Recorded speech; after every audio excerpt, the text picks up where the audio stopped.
if we do lose it again, because of the connection, please bear with. I can only apologise for that. It's an issue with Shaw. Steph, do you just want to mute your phone? So, oh shit. And preferably not swear live on TV. Right, you're good.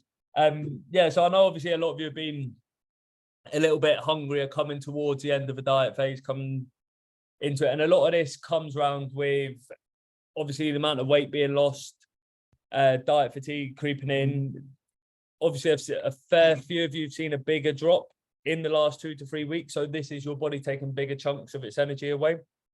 Obviously, taking bigger chunks of its energy away is going to leave you feeling that little bit more hungry. Tie that in with the mindset of you're coming to the end of the diet phase. I've asked a couple of the guys that do one-to-one coaching to jump on as well, because they're at the similar sort of stages, like end of the diets, going into party season, and mindset comes to a bit like, well, I'm not sort of dieting anymore, and bad habits start creeping back in. And obviously my job's to stop you guys doing that, because it can be tough when there's a lot of food in and around the office, at work, the celebration tins come out, the roses come out, everyone's starting to get the bacon sandwiches in, and all the pastries and that start flying around. Then you've got all the Christmas socials on top of that, midweek dinners with the girls or team dues. And then if you're in a half-sized finance office, you have your work do, you have your team do, you have your whole of office do, and then you obviously have your friends do. And it creeps in and creeps in. And it's like, how do we make sure we sort of get to where we want to get to next? And the biggest thing in and around here, and I've spoken to all you guys on the call, I know I've spoken to personally, is start thinking now about what's next for you. What is it that you want to do? And obviously this probably goes for the best part of yous on here. It's like, right, what does December look like? Is December a month where you continue dieting? Is it a month where you sort of have a break from dieting and then push on from January? Is it you sort of just maintain and keep going and try and focus on getting stronger because you don't really want food to go up and you're not quite as confident with it? And then that's that instantly will immediately impact what your next decision does.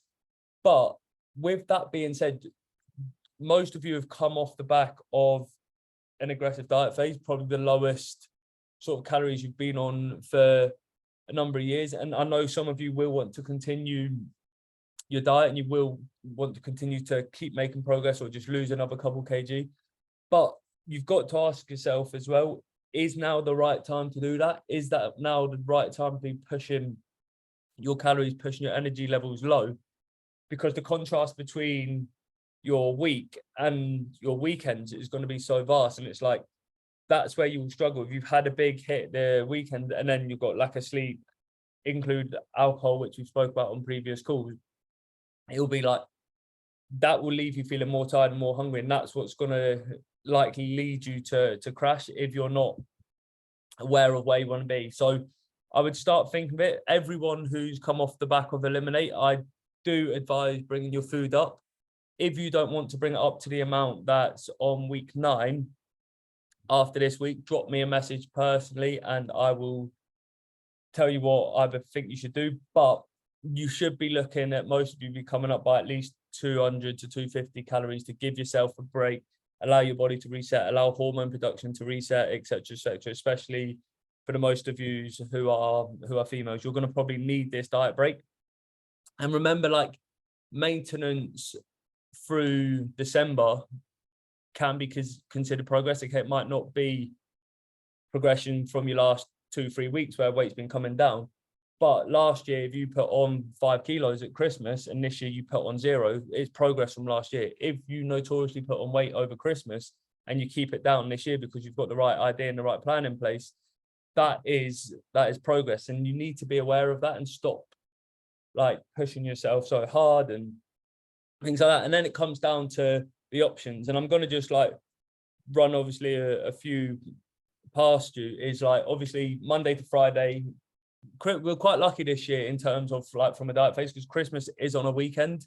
It is on a Sunday, which means Christmas Eve's on a Saturday, and you've not got them sort of midweek nights out as much, you know, where you just have Christmas. So your Christmas this year probably isn't going to look too dissimilar to what most of your normal weekends are. You may just relax a little bit, and obviously, no doubt there'll be a few extra shots, especially if work are paying for them. So it's like, I'd bring yourself into a better position, and then you can sort of make sure your Monday to Fridays are nailed.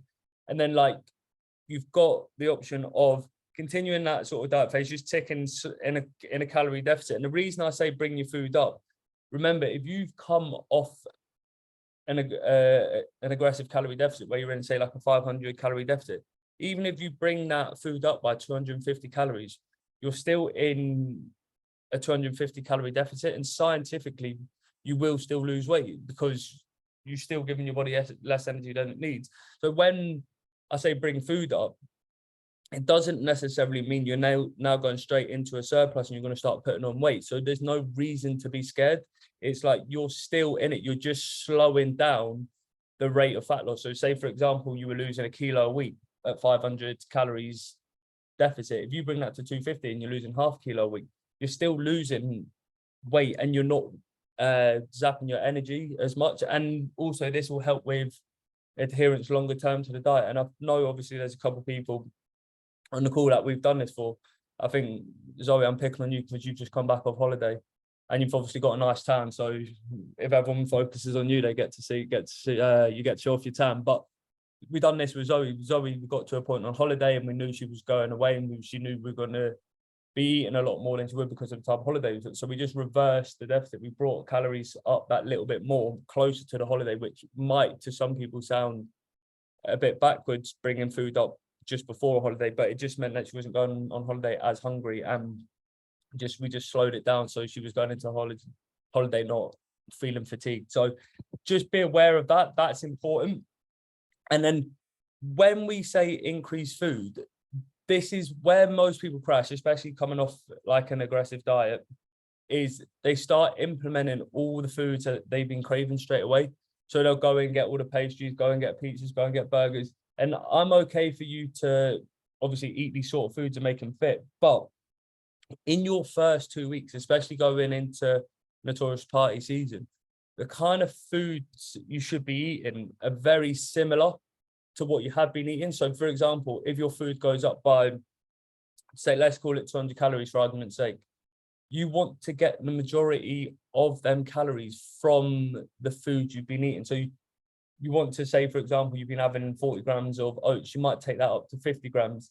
If you've been having a third of a bag of rice, you might have half a bag of rice. And it's like your food's going to be mainly increased through your carbs, and your fats, your protein's going to stay the same.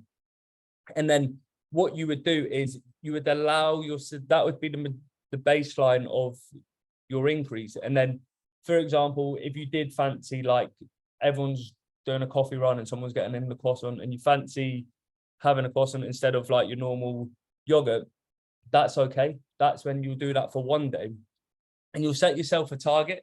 So for example, like if you normally have Greek yogurt, or let's just use Greek yogurt for argument's sake as a snack, or a protein shake and fruit, or a grenade bar, and that grenade bar is usually around 250, 300 calories. Set yourself that target for a snack. So you go in and you in an ideal world, you're having like your Greek yogurt and fruit. If you're on the go, you're having grenade bar. But if everyone in the office is having a croissant, or someone's got the donuts in for the birthday or something like that, that's when it's like, right, okay, today I'll have that.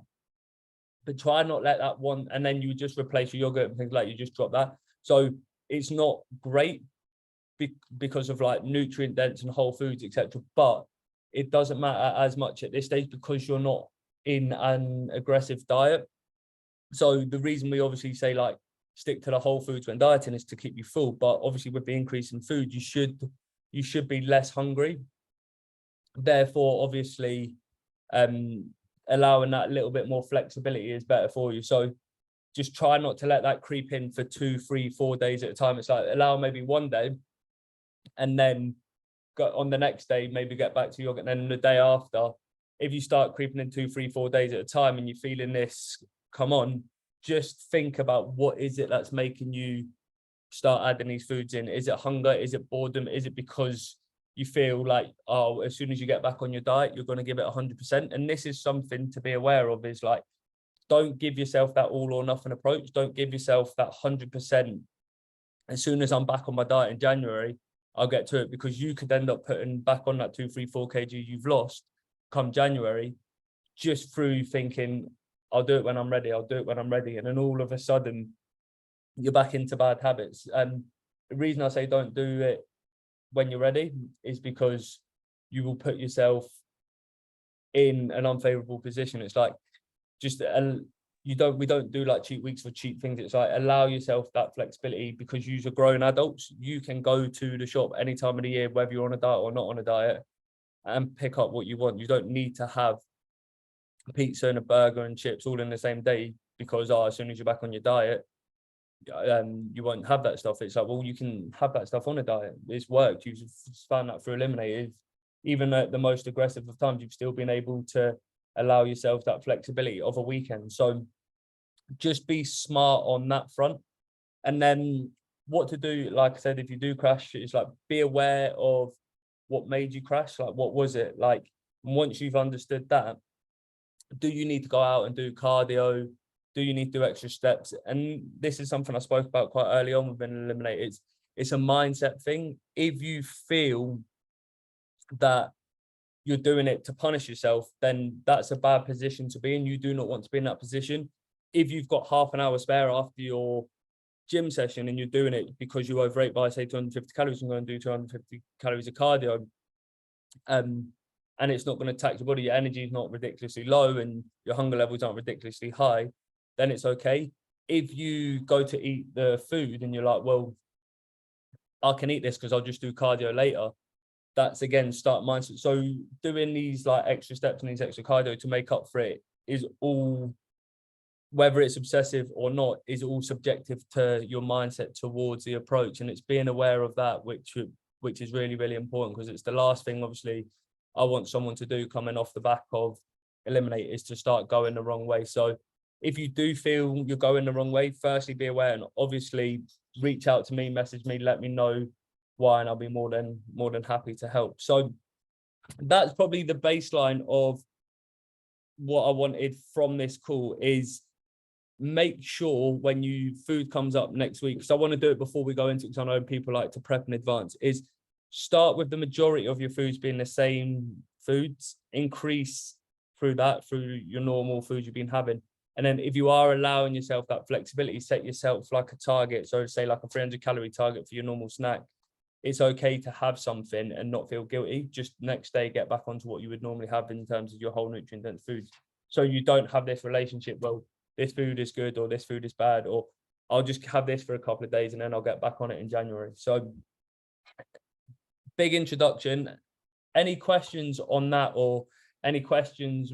What I was basically trying to start with was, what next? Where should I be with myself? What should my goal be? Anyone, don't mind talking about you personally, if you wanted to talk about your own goal and up in food, or focusing on strength if you want to maintain and see recomposition. Does people understand that, or need me to expand further on it?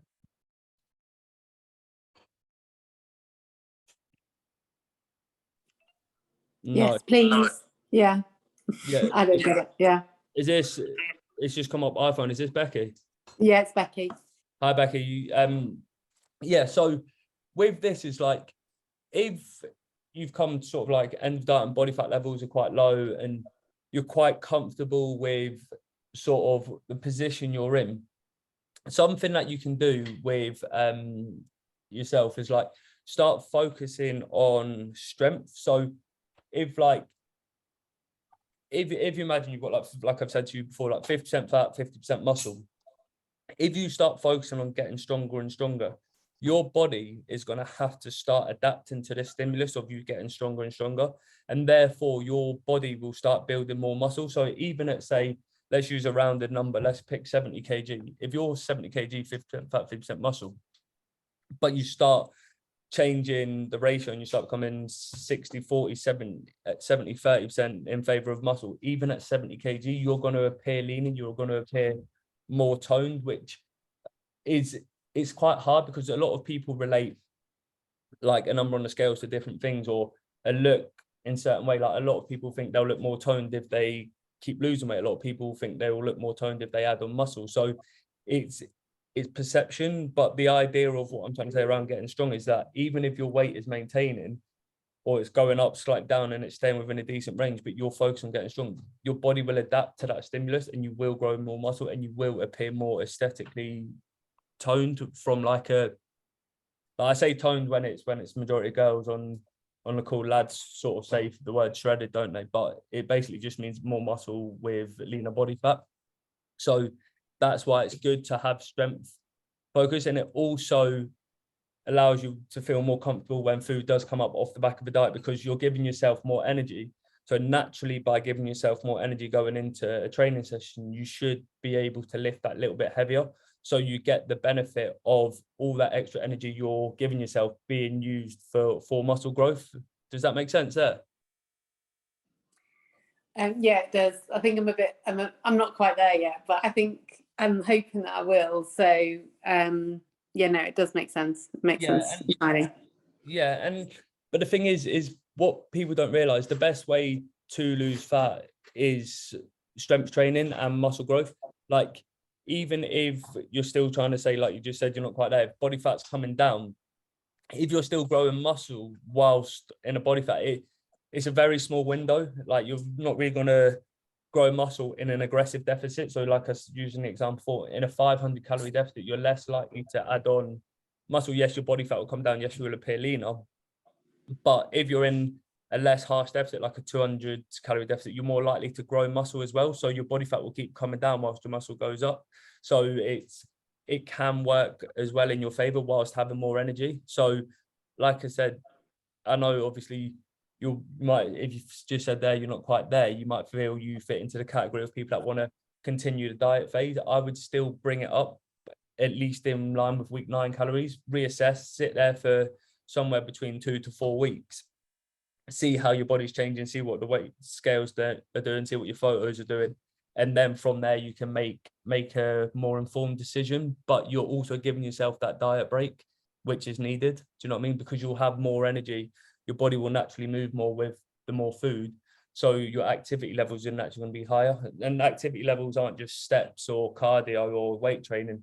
Like, activity levels are how much you use your hands when you talk, how much like you get home, like the strenuous activity, you might be inclined to do more washing and things like that because you've got that extra energy. So whereas when you're dieting for sustained periods of time, your body naturally stops doing that. It'll sit down a lot more. Like, for example, I know when I'm tired in the gym, when I'm with clients, I'll sit down on a bench and talk when we're in between rest periods. But when I'm overeating or I'm in a surplus, I'm standing up and I'm a lot more happy to put the weights away.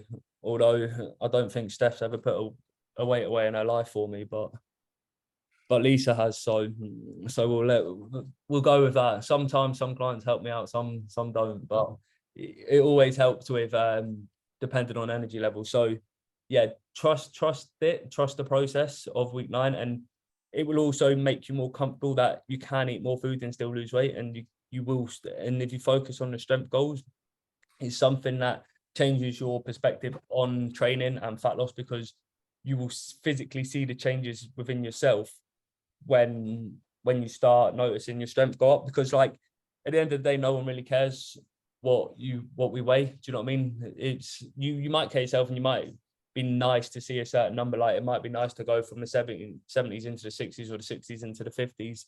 But I probably stand and speak for everyone here when we say, if we would rather pick a certain look over a certain number on the scales. Like, we would rather, using them examples, we'd rather be 71 kg and toned and happy with how we look, than 69 kg when we're soft and we're not quite content with how we look. So it just goes to focus. And by chasing certain numbers, like if you can squat your body weight, leg press 2.5 times body weight, and say like hip thrust double your body weight, your body will naturally adapt to that stimulus, and you will naturally appear leaner anyway. So it's a good thing to strive towards. And like for some others in the group, things like pull-ups and press-ups where you're using your full body strength is a good things to achieve. And it's nice to see these numbers and take the weight focus from the scales away. And I think there's no better time to do that in January and December. And it's like, you've got to remember when you do make these changes by upping your food, and let's say, for example, worst case scenario, body fat levels still went up. You just know how to diet, you just know how to lose weight. So if it was going in the wrong direction, you just stop that process and you just go into another 6 to 8 week diet, and you're probably going to be where you want to be, because you're not going to put on as much weight as, you're not going to go backwards as quick as you've gone forwards, because you're aware of what to do. Does that make sense? Yeah, thanks. Cool. Any questions from anyone else, or any questions in relation to tonight's call, post ELIMIN8, etc., etc.? No. I'll keep this very, very brief. Some of you's asked me to ask if someone who had done some one-to-one online coaching could join the call following last week. So I've asked Lisa to join the call, because Lisa's been through every method of training with me, one-to-one in person, one-to-one online, ELIMIN8, WTF, Run Club. So, and I think Lisa's journey itself is absolutely incredible, which we won't go too deep into today, unless obviously Lisa wants to talk about it, but there will be something at some point we get together and share, because Lisa's journey is absolutely insane, considering obviously Lisa has a daughter. But I won't go too much into it more, but it's just more from the sort of questions I got asked. So I'm just getting up my questions that I got asked from a few people. If this isn't relevant to you, you can drop off and go enjoy your evening. But some of the questions I got asked was like, how is one-to-one online coaching different to ELIMIN8? And obviously it's like more personal accountability, structure, knowledge. So Lisa, I don't want to put words into someone's mouth, because I want your sort of responses to be raw, because I want people to understand obviously the difference without me obviously putting a spin on it. So if you don't mind, Lisa, just sort of explain the difference between ELIMIN8 and obviously one-to-one online and etc. I think you're on mute, Lisa.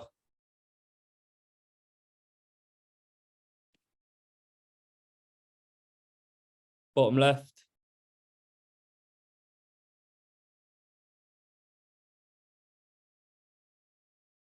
No.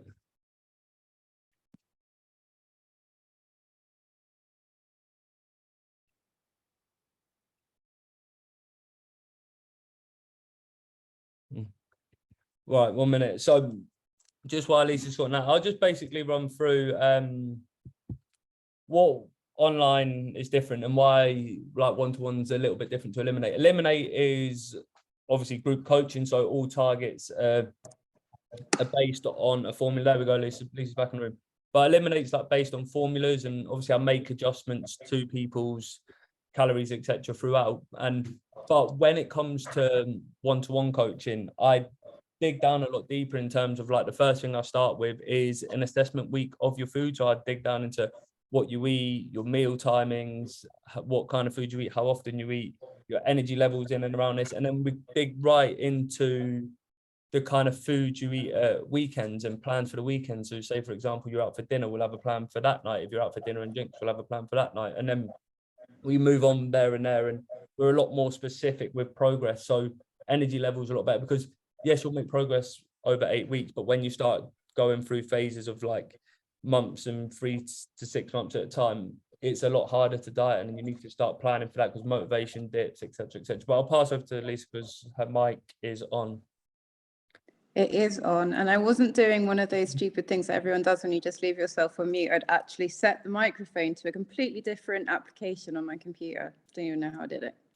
Anyway, it's great to be able to finally make one of these calls. I've been like doing netball for the last God knows how many Mondays. So hi everyone. So yeah, I've been training with Logan now for about a year. Maybe just over a year, collected the Logan McGee fitness set, doing all the products. And I think when it comes to the one-to-one stuff, the real difference for me was like the detail. So having been done ELIMIN8, obviously, you know, there is tailored targets, and but there's a sort of shared goal, right, which is the whole fat loss thing. But when we go into the one-to-one training, the goals become more varied, and I think that allows you to kind of think of it as more of like a lifestyle change than it is just like an immediate goal fix. So picking up on like each of the things that you want to achieve out of it, like it wasn't necessarily just about weight loss, it's about getting stronger. And so I think when it comes to like the check-ins and things like that, the check-ins are a lot more weighted towards your personal goals, and that could just be lifestyle changes rather than, you know, as we talk about, numbers on a scale. And that for me has been something that's ebbed and flowed over the year. It's not necessarily always been about hitting that target on the scales. It's more about like, okay, I want to lift heavier, or, you know, I want to feel like you know, I want to get into a different pair of jeans, but not necessarily having to see the numbers on the scale to do that. And so I think, you know, if anyone out there is looking for something which is going to kind of change it from being like a short-term fix to a long-term lifestyle change, I think that's, you know, that's where you'll feel the benefit from the sort of one-to-one stuff. And it's also like super fun, right? I was never somebody that was into doing weight training. Like I've always done bits and bobs of sports, never been particularly amazing at anything, but doing the sort of going into the gym and not having really been into a gym before and using any of the equipment, I was a bit like, oh God, this is probably not going to be for me. But it's amazing like how you start finding your confidence and having somebody there like that's constantly telling you, right, this is how you use it, this is how you do it if you're on your own, you know, like it does build you up. And like I don't bat an eyelid now when I walk into the gym, because I'm just like, well, I'll just get on and do it, and keeping on remembering that, you know, everybody's focused on themselves and not looking at you. The other thing I think we're like, this is an aside from the one-to-one stuff, but something that I think certainly helped me like transition from that first initial like period of weight loss was the body fat scales. Hopefully everybody kind of uses something like that, because sometimes the numbers don't change, but the composition of your body does. And that was like a big thing for me, was like over summer, I didn't really lose any weight, but muscle percentage was either maintaining or going up, because I was still going to the gym and still doing stuff. And that for me was like, it felt as good having those wins as it did seeing the numbers on the scales going down initially. So yeah, I mean, if anyone has any questions generally about like the details of it, or like just, I'm more than happy to share anything about, you know, the sort of journey that I've been on. Please do send me a message on Facebook or whatever, and, you know, happy to have a personal chat too. Did that kind of cover everyone's questions? Is there anything on your list, Logan, that I may have overlooked? No, comes across good. And I think for me, listening to that, it's clear like it is mainly a change in lifestyle rather than a phase. And that's what I picked up from what is the main difference between like ELIMIN8 and one-to-one. And like I said, I didn't want to reach out just like and say to Lisa before, like, what is it, and I want you to cover this, because I wanted your experience to come across. And just off the back of what you were saying there, Lisa, is like I said, Lisa came in without any gym experience really, and like we just started, we built on, and like when weight did plateau over summer, we just switched the focus, and it's quite relevant to now, because I want people to switch the focus from the diet phase into a strength phase. And apart from the 15 festivals Lisa went to in summer, which might have halted a little bit of progress, strength went through the roof. We went up to, correct me if I'm wrong here, Lisa, we went up to 160 kg plus the frame, which is 50 kg leg press, squatting 60 kg. And they're just some numbers which are absolutely incredible for someone who didn't even go to the gym a year ago. And then we've got obviously the running goals as well. Running times have come down. from, what was it? I think when we first started, we were hitting something like 35, 36-minute 5Ks. Now hitting comfortably under 30-minute 5K every time you run. Ran a 10-mile run the other day at, was it 5:45? 5:43.